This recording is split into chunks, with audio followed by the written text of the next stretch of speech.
Chapter 4. I locked the car and pocketed the keys. Keeping my jacket on despite the morning warmth, I walked slowly towards the bridge approach, just another man out for morning exercise. The walking path was empty apart from a jogger who passed me going in the opposite direction, followed by an elderly woman with a small dog. Nobody paid me any attention. I reached the midpoint of the bridge and stopped to look down at the water moving sluggishly below. Industrial runoff had turned it the color of slate. The surface looked solid from this height. No one who went over here was expected to come back. A stray thought intruded from another life, my swimming pal, many years ago, insisting on a clean entry, vertical, no spread. Anything else would hurt like hell. I gripped the railing and thought it through. My wallet contained my identification, my administrative credentials, £60 in cash, and the folded notepad pages with my questions about facilities and classifications. I needed to leave the identification so they could confirm my death. But the notepad pages had to go. They would be evidence of my questioning the regime and might reflect badly back on my family. I pulled out the wallet and removed them. I tore them into small pieces and let the wind scatter them across the water. The wallet went back in my inside jacket pocket where it should remain no matter what happened next, and where it would be found easily. I looked at my hands on the railing.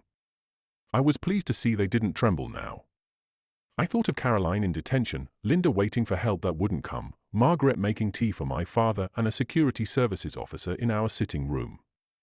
I thought of the families in District 7 East, Tuesday's sweep, 253 children already processed through RT7 according to protocols I'd approved.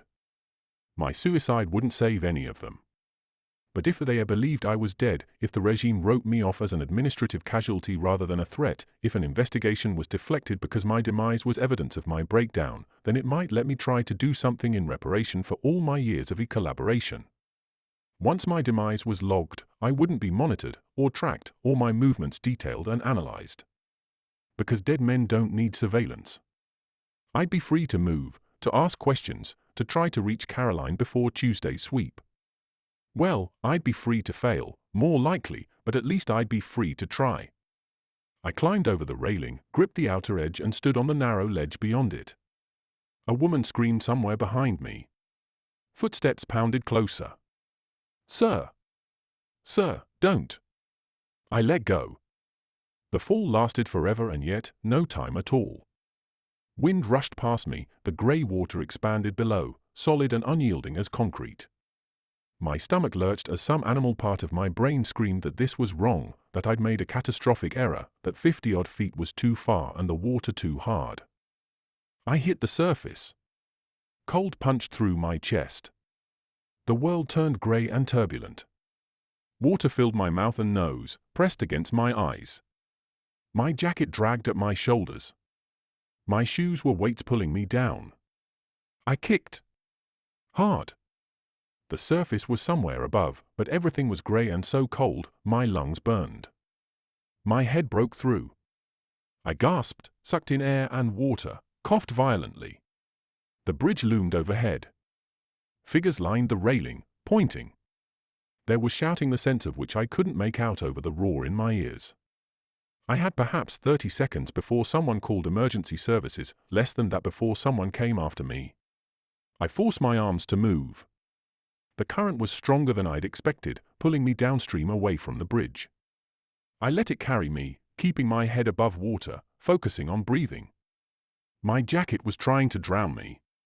I struggled out of it, let the current take it. The bridge receded. The shouting faded. My arms and legs moved mechanically, keeping me afloat, keeping me moving with the current rather than fighting it. I jumped off the central bridge in full view of witnesses. Someone had screamed. Responders would search the water downstream from the bridge, check the banks, look for a body. They'd find my jacket with my wallet in the inside pocket with my identification still inside, sodden but readable. They'd find my car in the car park. They'd assume the body had been carried downstream. These things happened. The river was deep and fast-moving near the industrial district. Bodies sometimes surfaced days later, miles away. Sometimes they didn't surface at all. They wouldn't bother spending too much time on a lowly administrator. Ronald Harker would be presumed dead. The cold was becoming dangerous. My muscles were starting to seize. I needed to get out before hypothermia made that impossible. The riverbank on the eastern side was mostly industrial warehouses with concrete embankments, drainage pipes, loading docks. That was no good, it was too exposed. There would be too many potential witnesses. The western side showed patches of scrubland between abandoned buildings. Overgrown and neglected, it was the kind of area the registry had stopped monitoring years ago when the population contracted. I angled towards the western bank, fighting the current now, forcing numb limbs to cooperate. The distance looked impossible. Everything hurt. My lungs burned with every breath. I'd spent 30 years sitting at a desk. 30 years processing paperwork while my body atrophied. This was simply the bill coming due. I made resolutions to get fitter as soon as I was able. This time I meant it. Thankfully, my body remembered how to swim from the years before the regime took power during the Viroflux pandemic. I swam. It was a feeble effort, but enough to steer myself in the direction I wanted to go. The embankment resolved gradually out of the grey. Concrete gave way to mud and stones liberally seeded with clumps of weeds. I reached it finally, grabbed at reeds, pulled myself forward through shallow water until I could crawl onto solid ground. I lay there gasping and shivering. Water streamed from my clothes. Everything was grey, the sky, the water, the mud beneath me. Grey and cold and empty. Slowly, I pushed myself to my knees, then to my feet, and stood there swaying, dripping, but alive. Upstream, I could hear sirens starting up, wailing through the air. I turned away from them and stumbled into the scrubland. The abandoned warehouse sat 3 streets back from the river, surrounded by a chain-link fence rusted through in several places. I slipped through a gap and crossed the empty car park to a service entrance hanging off broken hinges. Inside, it smelled of damp and decay. Puddles dotted the concrete floor. The windows were boarded over, letting in thin strips of dim light. In a corner shielded from the door, I lowered myself against the wall. The excess of adrenaline and the unaccustomed exercise was making itself felt in uncontrollable trembling. I forced myself upright and pushed away from the wall before stiffness could take hold. My wet clothes were draining what little warmth I had left in me. I stripped off my shirt and wrung it out, but had to immediately put it back on. Even cold and clammy, it was better than nothing. The air inside the warehouse was cold, but at least it was out of the wind. I had to make myself move back and forth across the space, stamping my feet, forcing blood into limbs that wanted to lock in place. I flexed my fingers, tested my limbs, they were all a little shaky, but functional. I took stock. I had no phone, no identification, no money, nothing that tied me to a name or a record. Ronald Harker had ended in the river. Now what? The warehouse was empty, with no recent signs of use. The door hung open behind me, but I could hear no footsteps or voices. There was no indication that anyone had followed from the bridge. The sirens were still distant, somewhere upstream. However, staying here was not an option. The cold would finish me off if nothing else did. I moved towards the darker end of the warehouse, where another exit might exist, something that didn't open onto the street. I stopped as footsteps sounded near the entrance. They were not hurried. I stayed as still as I could, listening. A figure walked through the doorway, pausing just inside, letting his eyes adjust. He carried a hook pole and had a canvas sack slung over one shoulder. His clothes were layered, mismatched, practical. He saw me and stopped. We regarded each other for a moment. "Didn't expect company," he said. "Nor did I replied. He looked me over. I was conscious of the wet shirt clinging to me, the wet trousers, the mud. "You come from the river?" I didn't answer. He nodded, as though confirming something already suspected, and took a few steps closer. "Someone went over the bridge this morning," he said. I heard. His gaze sharpened. "You're a long way from where they're looking." "Well, I'm not looking. I'm not involved." He shifted the pole to his other hand. He didn't seem threatening, but he wasn't uninterested, either. "I get paid for recoveries," he said. "Bodies, mostly." They don't always turn up where they're supposed to. His gaze settled fully on me now. You're very wet. That narrows things down. I said nothing. He took a step closer. It's also inconvenient, he added, almost conversationally. I moved before he could close the distance even more. Not towards the door. That was where he'd expect me to go. I stepped sideways, ready to run. He reacted quickly, faster than I expected. The pole came up to block me. I changed direction again, cutting across the open space towards the darker end. Stop, he shouted. No. I was not going to stop. The door was half concealed by stacked pallets and a collapsed section of shelving. I hit it shoulder first. It gave with a splintering crack. Cold air rushed in. I charged out and kept going, too terrified to look back. I heard the sound of pursuit behind me. He wasn't shouting now. He was intent on catching me. The ground outside was uneven, broken tarmac giving way to mud and scrub. I angled away from the river, towards the narrow gaps between buildings where sightlines were limited. My legs were still unreliable. With each step they threatened to fold under me. I shortened my stride, trying to keep my balance instead of pushing for speed I didn't have. A fence loomed ahead, partially collapsed. I went for it without slowing, forced my way through a ragged gap, and landed badly on the other side, pain flaring up through my ankle. I kept moving and was relieved to feel the buildings close in, walls on either side, reducing the space to a narrow passage. I turned twice in quick succession, breaking his line of sight. Finally, I forced myself to stop and listen. I could hear nothing. No footsteps. No movement behind me. Either he'd lost me, or he was pretending to, and was waiting for me to break from cover. I stayed where I was for a count of 20, trying to control my breathing, forcing it back to something quiet and regular.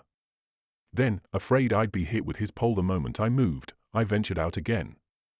He wasn't there. Relief steadied me and, slower now, I walked deeper into the maze of abandoned streets, putting distance between myself and the river.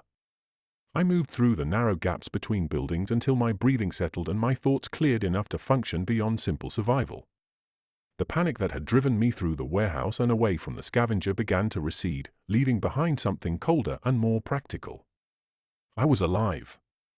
I was free, in the sense that Ronald Harker no longer existed in any official capacity. That freedom would last exactly as long as I remained invisible. I considered my options. There were colleagues who might help, friends from before the regime consolidated its grip. David Osman would probably shelter me if I asked. We'd known each other 30 years. Our wives had coffee together. He'd trust me enough to open his door, at least. But the moment I appeared on his doorstep, dripping and desperate, I would make him complicit. Security services would review everyone I'd contacted in the days before my death. They'd interview David, search his home, monitor his movements. My survival would destroy his career at minimum. At worst, it would mark his entire family for the same scrutiny that would now fall on mine. I couldn't do that to him. Couldn't do it to anyone I knew or cared about. The realization settled like a dead weight in my stomach. I was alone. Truly alone. No identification, no money, no support network. Just a middle-aged man in wet clothes with nothing but questions that would get him killed if he asked them too loudly. I thought of Margaret.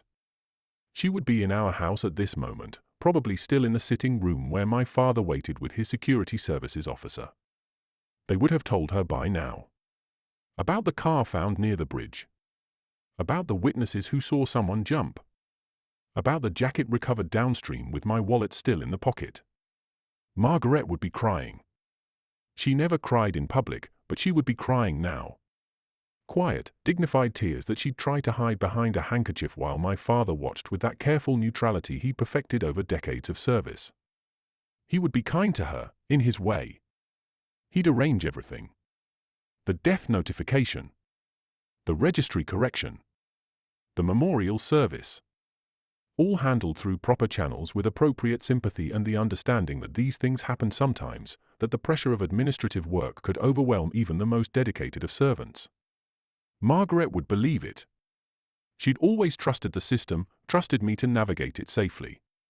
She'd never questioned my work or asked uncomfortable questions about what I actually did all day. She'd made tea and kept the house running and raised our children and accepted that some things were better left unexamined. Now she would mourn a husband who'd broken under the pressure she'd never noticed, who'd hidden his deterioration so completely that his suicide came as a complete shock. The guilt would eat at her. She'd replay our last conversation, searching for signs she'd missed, wondering what she could have done differently. I pressed my forehead against the cold brick of the building beside me and made myself breathe through the iron bands around my chest. I loved Margaret. 32 years of marriage. She'd been there through everything, the steady center of a life that had just collapsed. She deserved better than this. Better than a husband who'd staged his own death and left her to deal with the consequences. But if I'd stayed, if I'd gone home and sat down with my father and security services, Margaret would have faced something far worse than grief. She would have watched the state dismantle everything, watched them question Linda about Caroline's activities, watched them process our granddaughter according to protocols I'd spent 3 decades helping to maintain. At least this way, she could mourn cleanly. My death would redirect the investigation away from the family. My father would use it as evidence of breakdown rather than conspiracy. Linda and the girls might be spared the worst scrutiny. That was worth something. It had to be worth something. I was becoming dangerously cold again. I needed shelter. Dry clothes. Warmth. The thought arrived suddenly. Of course, my shed. We had gardening clothes in the shed at home. Old shirts and trousers I wore when I worked in the garden on weekends. They'd be dry. They'd fit. And nobody would think to look there. Why would they look in our garden shed for a dead man? The house would be occupied, yes. My father. Security services. Possibly others by now.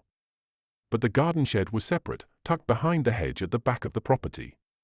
I could reach it without being seen from the house if I was careful. Then I could get dry clothes, maybe even find other useful items. Then I would disappear properly before anyone realized I'd been there. It was hazardous, maybe even the result of unhinged thinking. Everything in me that had spent 30 years avoiding risk screamed against it. But I had nothing. No resources, no options, no way forward without at least the basics of survival. The shed with its dry clothes offered that much. I pushed away from the wall and started walking. The route back took me through areas I'd never normally visit. The registry presence was lighter here, but there were still checkpoints, and cameras mounted on buildings, still the possibility of random identity sweeps.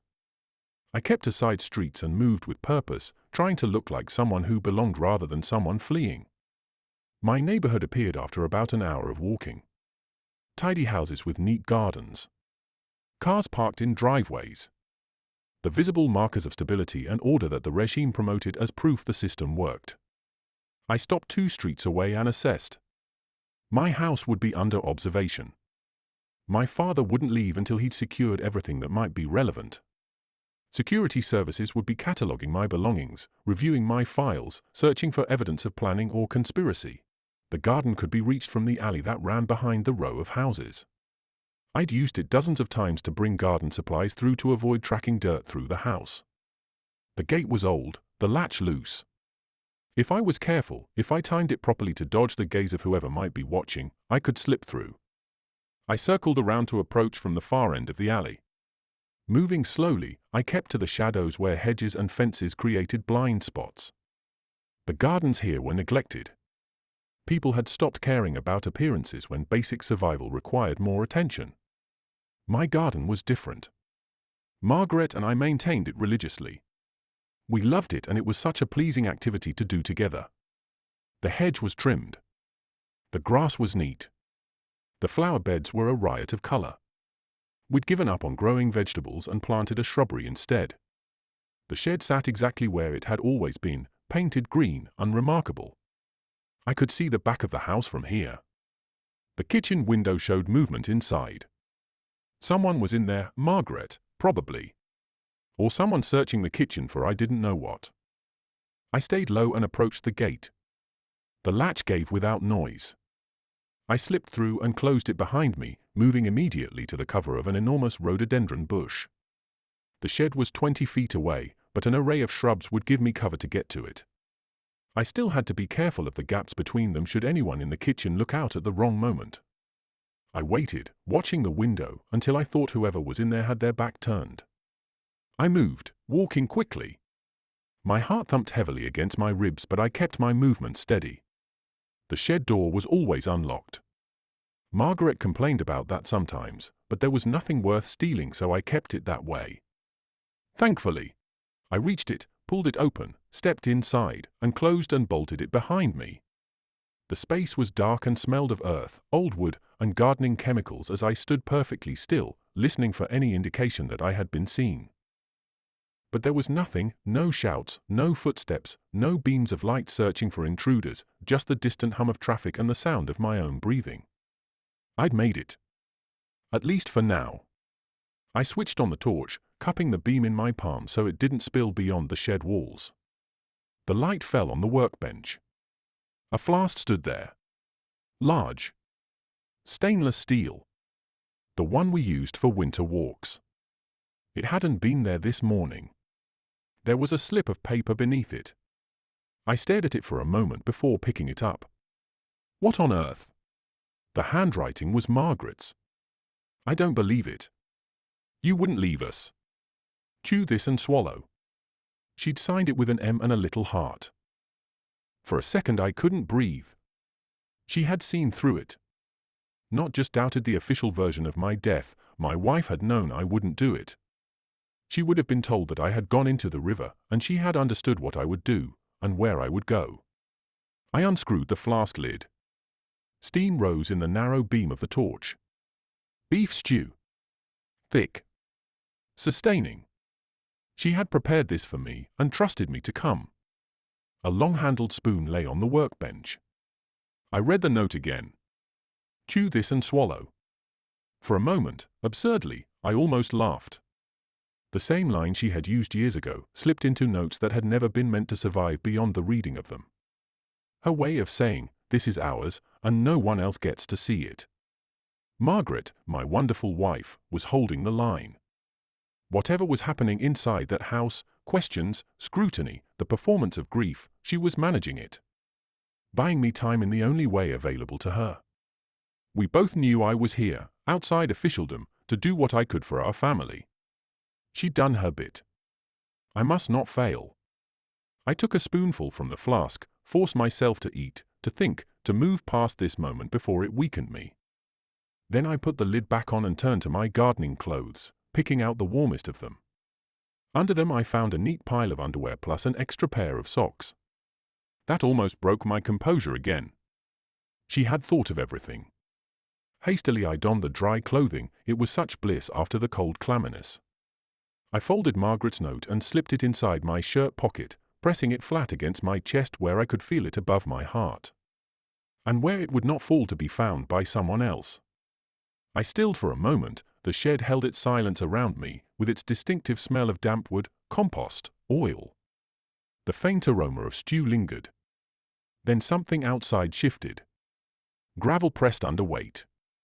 Slow. Deliberate. I switched the torch off and waited. There was another heavy step. Closer. A beam of light swept across the base of the door, shining through the gap. Someone stood just the other side of the door. And they were not alone. A second beam of light crossed the first one, and I heard voices, low and measured. Around the back. Check the outbuildings. It was security services. I moved sideways and felt for the workbench.